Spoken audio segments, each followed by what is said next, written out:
Good morning.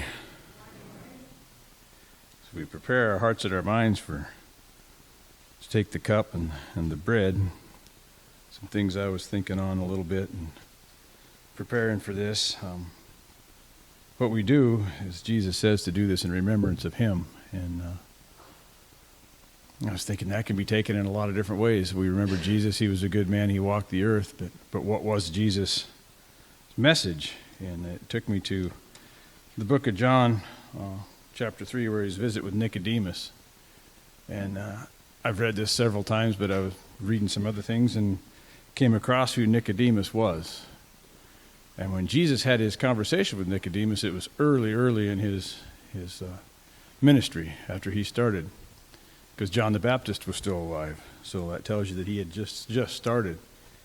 And Nicodemus, to put into context, I didn't realize this, but he was a Pharisee, and in all of Israel there were only 6,000 Pharisees. And he also sat on the high council, and there were only 71 that sat on the high council. So this is a guy that, in today's terms, he would have had the office on the corner in the upper room with diplomas all over his wall. He was somebody. And he comes to Jesus in the middle of the night. And Jesus doesn't necessarily scold him, but he pretty much tells him like it is. It's this Nicodemus is wanting to know about this being born again, being born of water and of spirit. And